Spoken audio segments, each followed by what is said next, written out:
Welcome to Parenthub, your one-stop show where we have conversations about intentional parenting. I am your host, Regina Naya, Mama Africa. The last time we had this conversation, we talked about intentional parenting. And I mentioned that we are going to talk about distorted attitudes, bad attitudes about parenting. Now, it is good, of course, to ask ourselves the question, how do we form attitudes? Now, we know that all of us have a way that we form attitudes. And one of the ways that that one happen is because of the experiences that we have in our own lives. Now, when you go through life, you have so many encounters with people, with situations, with circumstances, and always they are going to have an impact of attitudes. Attitude about life, attitude about people, attitude about yourself, and even attitude about God. And so, when we are talking about intentional parenting, we are thinking about those wrong attitudes that sometimes are coming from our own experiences in life and the things that we went through with the people that we called our parents. The second way that attitudes are likely to be formed is through culture. When these parents were bringing us up, they formed a culture. Whenever people gather together and live together, they have a culture. And every family usually have a culture. Besides the older culture that is practiced by community and sometimes by ethnic groups, there is a culture that is formed right there at home. But many times it is a culture that is intended to align the people of that family to the larger community, maybe an ethnic group. And we are all coming from certain cultures that formed our attitudes. I want to make a statement right here that if that culture is minus God's culture, it is going to have a very negative implication to the children and to you as a parent. And so culture forms our attitudes. And most of us have been brought up being taught the culture, the do's and the don'ts that are coming from our cultural practices. And interestingly, these cultures are so ingrained in our community that sometimes we do them even without thinking. We just speak about them without even thinking. We were ingrained in them as we were growing up. Now, if that culture is not in agreement with the author of parenting and the master parenting who is God, then there is going to be a problem and the effect on the children is not going to be good. You may not be comfortable with how this one is going to work out in your own parenting if that culture is minus God's culture. The third way that attitudes are formed is through learning. We are experiencing we have a generation right now that is learning so much, and especially from the social media. People are learning from books. Some adults who have got tinted value systems are teaching our children very, very distorted moral practices that are not in agreement even with our African culture. So learning is another way that attitudes are formed. Now, all these ways need to be checked up because they can form an attitude that is so distorted. And when you bring up those children, you may reach a point where you are not fulfilled, you are not happy, you are not proud. As we said right from the beginning, being a parent who is fulfilled and a parent who is enjoying parenting and a parent who looks back and says, indeed, it was very, very good. That is what God said after creation. He looked at everything and he was impressed by the work that he had done. And as parents, we would all want to be happy because of our parenting. And I'm talking to parents who maybe you are looking at your children around you and you don't even understand why they are behaving the way they are behaving. Yes, it is because learning can form attitudes. I want just to switch from there and just talk about more about our African culture. There are things that are in our African culture that sometimes just cut across, and they affect our way of parenting, the way children are brought up by African parents who have been having these ideologies from the African culture. There is a way that we do our own parenting based on that, and sometimes it doesn't add up so good. One, of course, is when parents look at children as their source of security. Their source of security. Looking at children and thinking, yeah, I need to have children, and the more children I have, the more secure I am. Now, that is a very, very distorted way of looking at children. But believe you me, if you see your children as a source of your security, you will treat them exactly that. Your parent, your parenting, the focus will be making them the best security agencies around so that you can feel good, you can feel satisfied that you have a security around you. Look at the way many times as Africans we see the gender of a child. And especially in my own culture, when a baby boy is born, even the way they are celebrated is different from the way a girl is celebrated.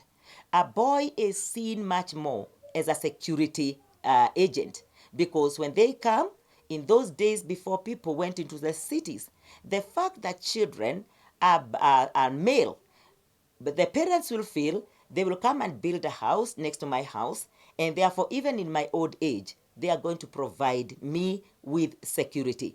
They will take care of me. Now, we are experiencing something very different right now because when people leave their countryside and come to the cities, they build homes in the cities. But because of their culture, they will go to the countryside, they will build a house, but maybe they go to that house just once in a year, and maybe they may go there and sleep one night and not go back there for a whole year. Yet the parents are feeling they are secure just because there's a building there, and they are thinking their male children are providing the security. Girls are actually seen like they will get married, they will go away and build their own homes. And so when a parent is having just girls only, there is that tendency of feeling, that unfulfilled, feeling like, yeah, they are not so sure of what their future and their old age is holding. Now, you are living in my times, and you know that there are many times that girl child has provided even more security than the boy child. But because of the attitudes of where we are coming from, we tend to think that our children are going to provide security. And when they don't do that, there is a lot of conflict. When a son has not built a home next to their parents' house, then it is seen like they have gotten lost. They are not thinking well because they are not providing the security that sometimes the parents desire. So many sons have been able even to misuse their resources. They will go and build a good house, and a big one for that matter, so that the parents psychologically are feeling secure because they can come and say, that is my son's house. That is my son's house. That is my elder son, my younger son. And they feel like they're secure because of that. And of course, that is just sheer thinking.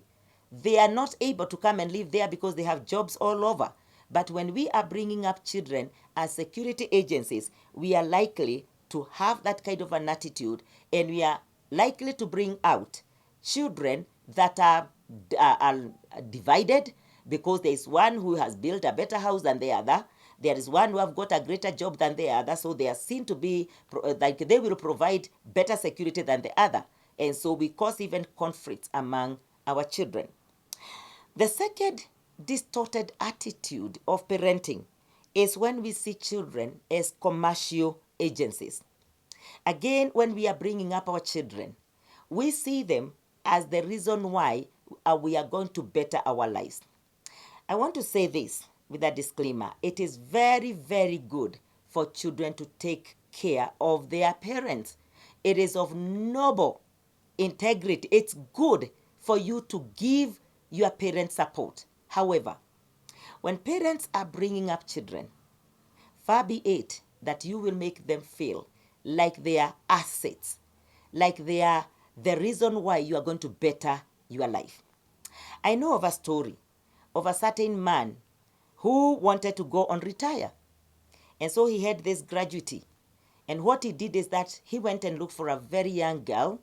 He had a lot of money for his gratuity, his pension, married this girl.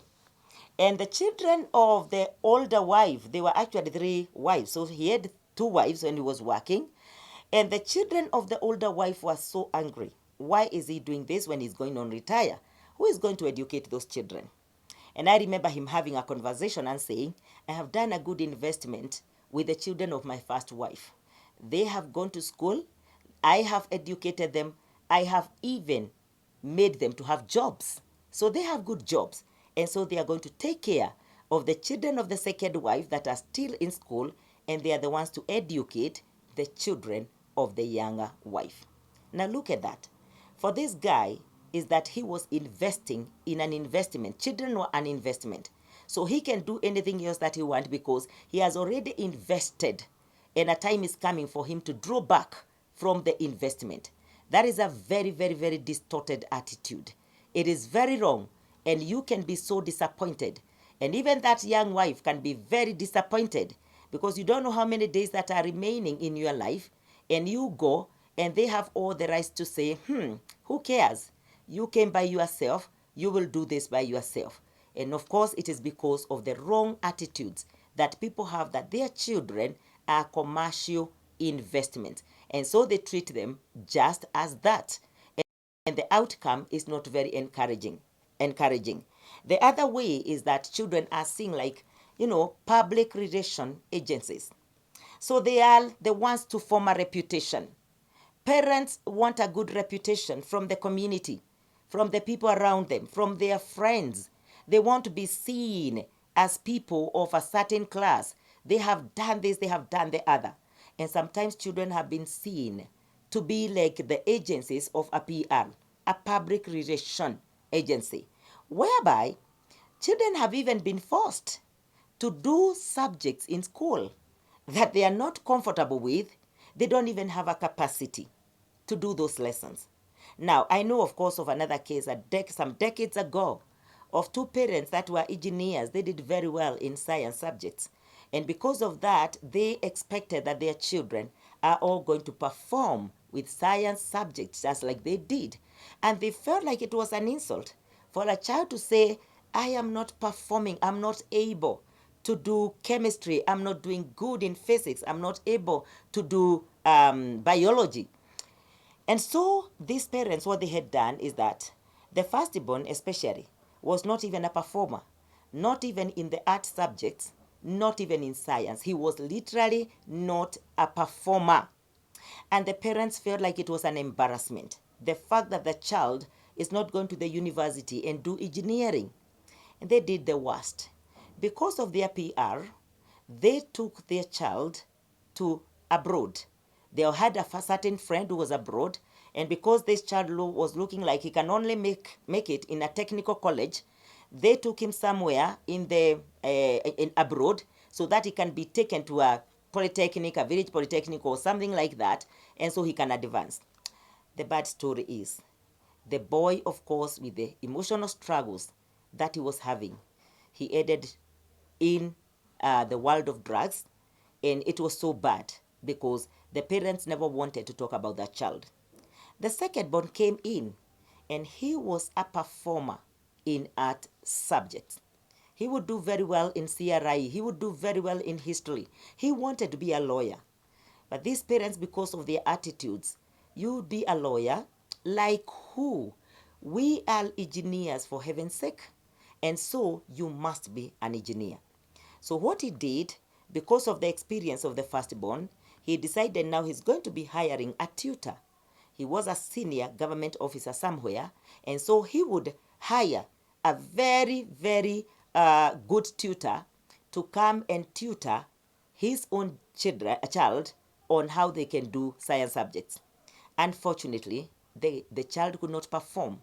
He tried to argue and say, I am not making it. It's so stressful. But the parents would not take anything for an answer.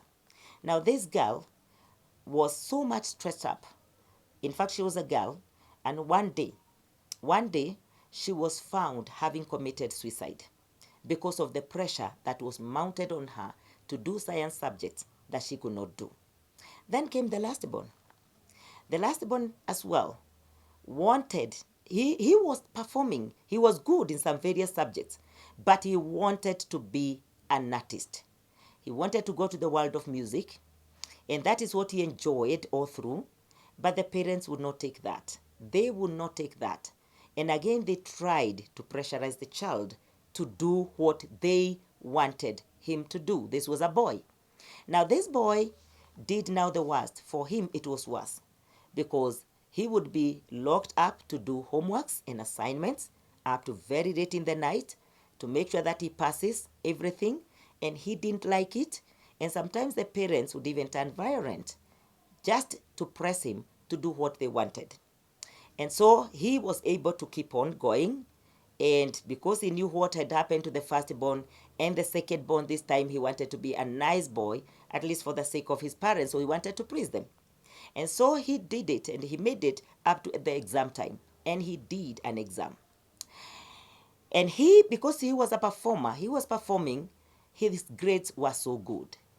But on the day that the results of the national exams were announced, that they have been out, and you know the way they do it, they mention schools that are performed very well, and people are seen, and all these kind of things they do. On that night when exams were said to have come out, the boy was found hanging again on a rope. And this time he had written a letter to the parents and said, I don't want ever to live to see the embarrassment in the fact that you expected so much from me, you invested so much on me, but I was not able to do up to the standard that can make you happy, that can make you fulfilled. I know I have failed this exam. And so that's what he did. So two children in suicide because of wrong attitudes of thinking that children are our public relations agencies. Now, let me tell you the saddest part of that story is that when the exams were out, the child has performed so well, so well. He was number one in a certain province, which I will not mention where, but where he did the exam. He was number one. But by the time people are celebrating, the boy was gone. They were left with only one child who was abroad struggling with drugs. This is a real story that happened sometimes back. And I had it. And these parents would not take anything less than children who will give them a PR, a good reputation from their colleagues. The colleagues' children are performing as engineers, as doctors. Why not our children? Now, these are very wrong attitudes, and the outcomes of this are not very good and cannot bring fulfillment to us as parents. And so we are going for a short break. And when we come back, I am going to get you through again some of the consequences that are likely to happen when we are parenting our children and we have this security attitude, the commercial attitude, the PR attitude, because we will do everything that we can do to make them what our attitude tells us. We are going to take a short break, and when we come back, we are going to continue from where we have stopped.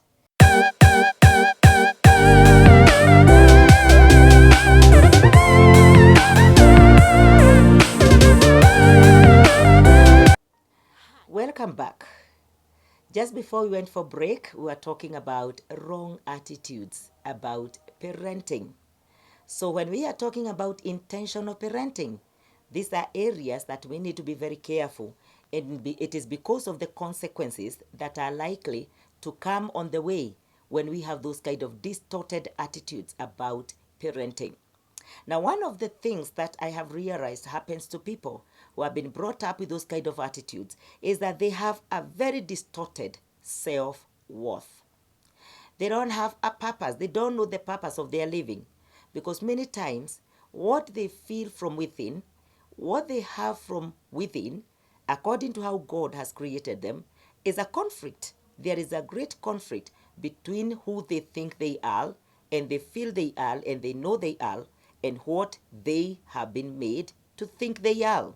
And so those conflicts lead them to have a very distorted self-worth, and they are likely to do things that are not good to themselves and even to others. But much more, there may be a conflict that may arise between these children that are brought up in that environment and their parents. And again, it's not good. It is not supposed to be like that. The other thing is that the children remain in a bondage of unknown. They are living and like they're chasing the weed. So they are in a certain bondage because there are things they want to pursue so that they can fulfill the desires of the parents. But again, they don't have the capacity to do that. And so they live a life of emptiness, a life that is a vacuum. They struggle with getting to know their purpose. Doesn't matter what school they go in discovering their purpose, they are not able to do that because again, what they are is conflicting with what they were made to think, and they are in that bondage. They are in such kind of a strong bondage. That's why you will see people. They are living lives, they are getting money, and a lot of money for that matter. But this money is not helping them, and sometimes not even helping their parents. So they are in a certain bondage, and only God can get them out of that bondage. The other thing is that they may become very, very indecisive. And sometimes when they are in marriage, when they get married, in their efforts of trying to become what they were made to think they are, there are conflicts between the husband and sometimes even the wife, because this man or this woman is trying to struggle with a force from within that is making them to feel indebted to some people. So they are not even able to make decisions for themselves. They are not even able to make decisions for their children. In any case, they may make their children to be exactly who they are and make their children also to be in the bondage that they are in. That is why the verse that we had read in Exodus 20 says that God passes the iniquities of fathers to that generation and fourth generation of those people who hate him. So when we are doing this, we are likely to affect even the grandchildren, because these parents in their indecisiveness, they don't know the best for their children. They can only refer to their parents and what their parents told them. If they were beaten with a rope, they will beat their children with a rope. If they were told that they were foolish unless they do this, they will tell their children, you are foolish unless you do this. They will continue with that distorted attitudes and impart it in their own children. So they may be very indecisive. They may even want to invest for their children in town, their families. But there is this calling that they have to go and build next to their mothers, next to their parents, so that the parents may feel secure. So there is a lot of waste of resources. And I know so many people who have these beautiful homes at home that they never ever sleep in, even for 2 days. They go for a Christmas holiday and the next day they are moving out, and it is because they were made to think that their worth is based on the houses they build at home that they do not even use. A very waste of resources because of how we were made to think about ourselves. Of course, at the end of it all, it brings frustrations. It doesn't bring any fulfillment on what we want to do with our parenting, and also it affects even the children themselves that we are also bringing up. Amazingly, even our parents inherited that from some people. So they made us think the way they were made to think, and we are making our children to think the way we were made to think, and everything just ends up in void and emptiness and a vacuum that lasts, that does not bring fulfillment. So some of the tendencies that you are likely to see are tendencies of jealous, and especially again within the family. If you have these sons that are building houses and one is not able to build a house like the other, what are they likely to feel about themselves? They feel inferior, they feel like they are not up to the game, and they might look down at themselves and not be comfortable even with the family. And they are likely again to hear some statements that sometimes parents will make without even realizing. Sometimes they are bragging among the friends who come to visit them bragging that this house, oh my God, it was built by so and so, my son, and whatever. And the other son that is not able to make it up like that. They are feeling their names are not mentioned anywhere. They don't appear like they are of any value, and therefore they look down at themselves. And some of them, they just go away and say, well, why should I go in a place where I'm not acknowledged? It may cause even the parents to practice favorism.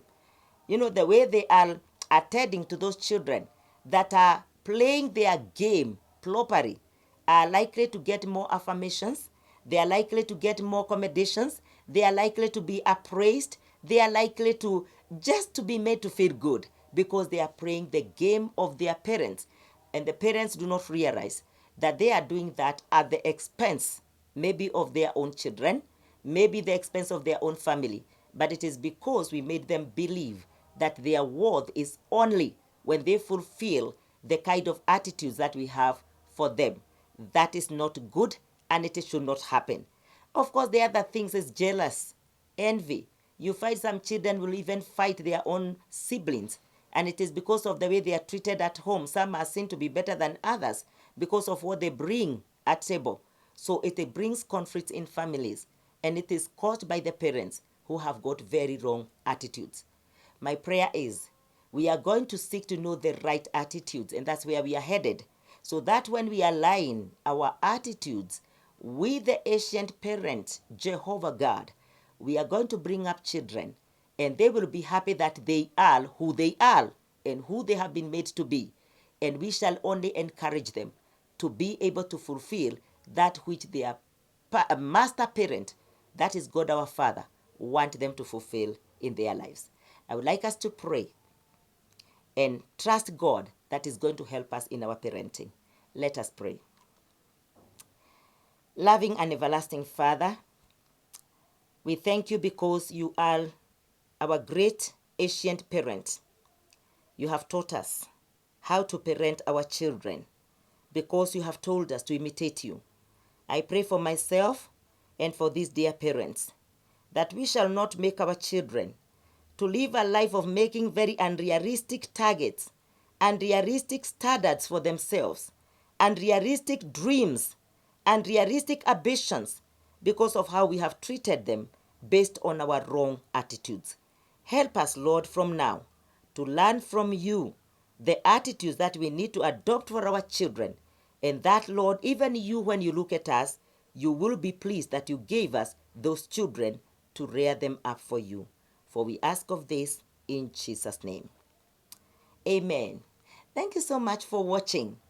I'm inviting you, if you have a comment, don't forget to go to our comment section and leave your comment there.